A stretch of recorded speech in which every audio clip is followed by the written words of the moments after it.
What's up, Sushi Squad? We back in some more Trove, and I just ended up actually finishing up the new event that's going on so that I could end up giving you guys a quick event tutorial, as well as showing you guys the items that you can end up getting out of the event. So that's going to end up being pretty cool. I want to give a shout out and just say thank you guys that were in the live chat, because you guys ended up giving me a lot of tips that I will then end up using in this video for those of you that are still struggling with the event or just didn't know that it existed and whatever else.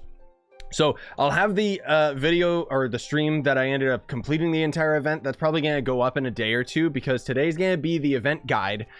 Tomorrow will more than likely be a review of the Brew Crew pack, and then the day after will more than likely end up being the stream itself. I'll end up making it public, but members can see it early anyways. But that's besides the point. So the new event is actually pretty cool, but before we get started, I gotta let you guys know, if you're new to Trove, you can use that sign up link down in the description, and then anything you buy out of the cash shop, I make a percentage of that sale. It's an awesome way you can help me out, and so on and so forth. So the first part of the quest is to talk to the Undead Envoy. So there's going to end up being actually two classifications right here of guild or clan or whatever. There's going to end up being the Undead down there and the FAE up there, because the event itself is FAE vs Undead for whatever reason, but this guy looks adorable on the thumbnail there. But anyways, we go down here, you talk to this idiot. That's going to end up completing the first part of the quest, where you're going to end up getting a token of Undead honor.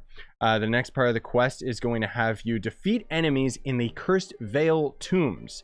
Now, they've kind of got two different types of tombs, or biome generation, if you want to call it that, both in the Cursed Vale and the FAE forest. So what they want us to actually do right now is we would basically go to the Cursed Vale, and then it might be a little bit hard for you guys to see this just because I have my mini-map mod on, but if I end up opening up my mini-map, you'll be able... No, you can't really see it, unfortunately. So it seems like to the north, there's like an off-color Undead biome, right? So it'll be a lot more apparent for those of you that actually don't use this mod and can just see the map outright.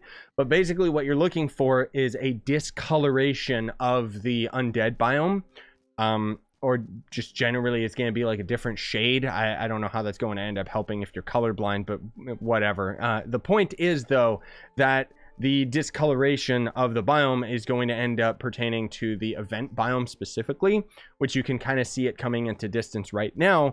And what's going to end up happening with this generation is that it usually ends up generating a dungeon, but we're just going to kind of ignore that, because what we're going to be focusing on is these weirdo caving areas. Now, for this part of the event in particular, it just wants you to kill 10 of the normal enemies, and you can see, oh, these enemies are super duper strong. Well, they kind of are. They actually do quite a bit of damage, but most of all, they're coded the same as a pinata is.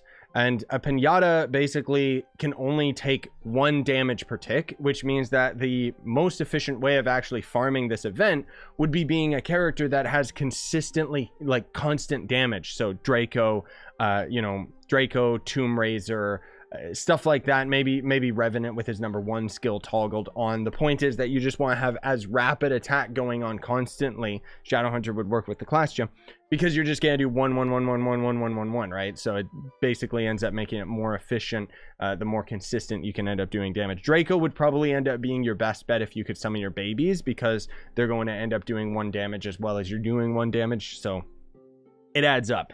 Anyways, you defeat 10 enemies and you'll get 5 tokens of Undead honor, and then they want you to talk to the FAE Prince. So we'll kind of ignore these caves until a little bit later.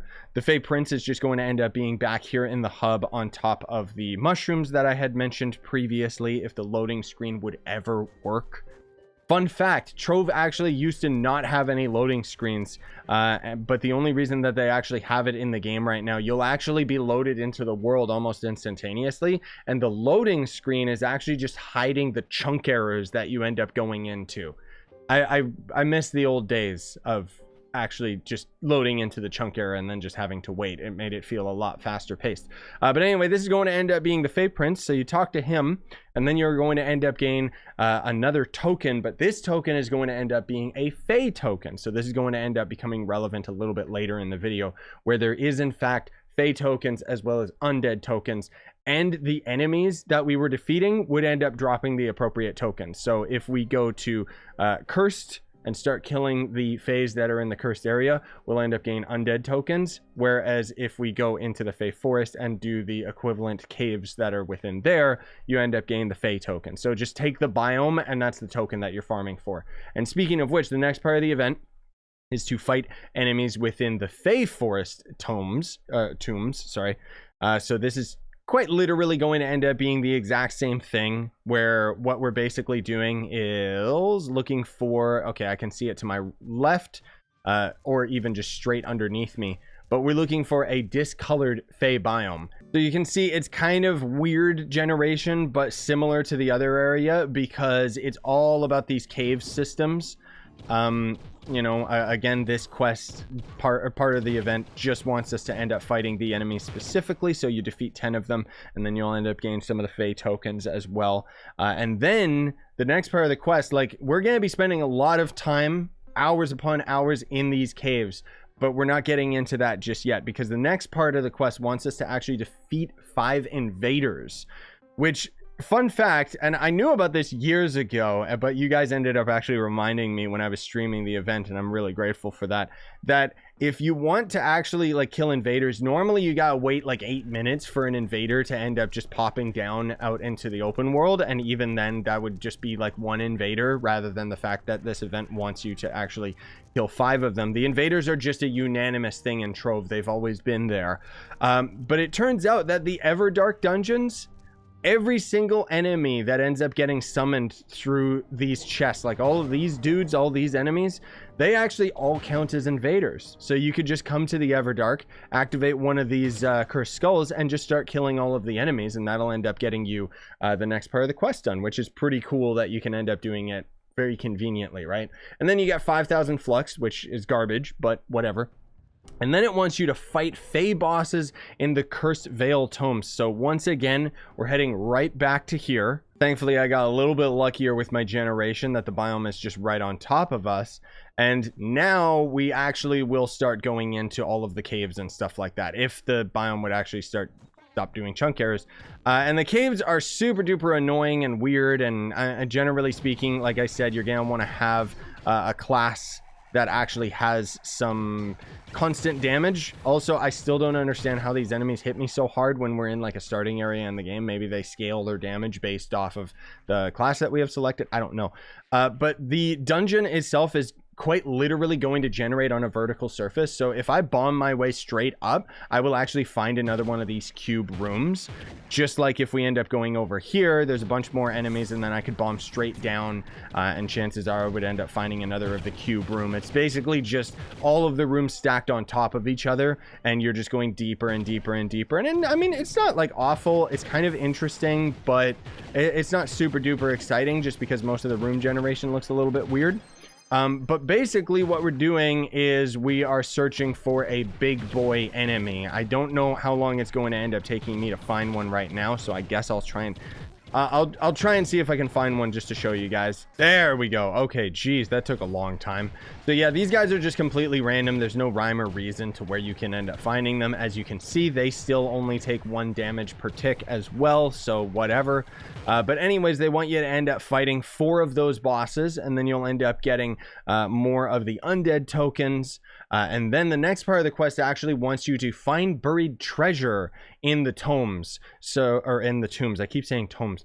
And that's going to actually look like this. So it's going to kind of be glowing on the ground, and you can end up finding these and so on and so forth. The thing is, you can end up finding this hidden treasure once per day per biome. So you can find one in the undead tombs and then another one in the FAE tombs. And the reason for that is because the buried treasure itself is going to end up dropping a chest that can end up having various items in it and so on and so forth. I think most of all, the biggest thing that you get out of it is just more of these tokens, but I'm not 100% sure. So anyways, once you end up finding the buried treasure, it's going to end up giving you the undead target dummy, which I'll insert some footage. This is what it looks like. It's pretty cool. It's just a prop item you can throw down, but it does take damage. It's got infinite health, but it does take damage, which is interesting, I guess, because it's kind of the training dummy of Trove. Not that you would ever end up using something like that to determine how much damage you're doing, but it is pretty cool to have something like that in the game, and could end up being useful to some people that are maybe just trying to test out their ult or whatever, without any light resistance from a boss creature or anything like that, but okay, whatever. So moving on, then it wants you to fight undead bosses in the FAE tombs. So that's going to end up being quite literally the exact same thing. You would just go to the FAE biome, go into these same types of caves, and then you would just end up searching for the boss. Defeat 4 of those, you'll end up getting some of the FAE tokens. And then last but not least, it wants you to craft tomb terraformer. So oddly enough, it seems that these new biomes, if you can call it that, actually have a special terraformer that you can just place down in your blood world and stuff like that. I guess if you wanted to have like an infinite cave system or something, I guess it could end up being pretty cool. But you're going to end up crafting that either right here at the crafting cauldron. I think you can craft one of each. And then there's going to end up being another one up here. So I just ended up crafting the one down at the crafting cauldron. I don't know how relevant it is. I think it just wants either of them. Yeah, it just says Tombs Terraformer. So once you end up doing that, you end up getting the FAE target dummy, which looks like this. It's pretty much the exact same thing. So I just wanted to step in and say that these things are actually really weird, because they technically, like, they can't die, but they don't actually have infinite health. And once you drain their health fully, that's all there really is to it. I don't know if it regens over time, but it seems like we can just take it, put it back down, and then it's fully healed again. So these could really be problematic for Club Worlds if you loaded a whole bunch of them in, just because it's going to end up showing damage numbers and having to actually show their health bar. So yeah, just be careful not to put too many of these down, or it might lag people out. But you can see that it actually will cost a bunch of your tokens from the event, which means that you can only get this biome during the event, which is kind of weird, but okay, whatever. So now moving on to the last and most important part of the event, we're going to be talking about obviously the items that you can get out of the event, including the drops that you get out of the event, because these tokens, as I mentioned previously, will actually just drop from the corresponding enemies. So if you need the undead tokens, you go to the undead biome. If you need the FAE tokens, you go to the FAE biome, and you can just kill hundreds and hundreds of these enemies to end up grinding up your tokens. Because if we go to the the undead token trader right here, you can see that there is the biome.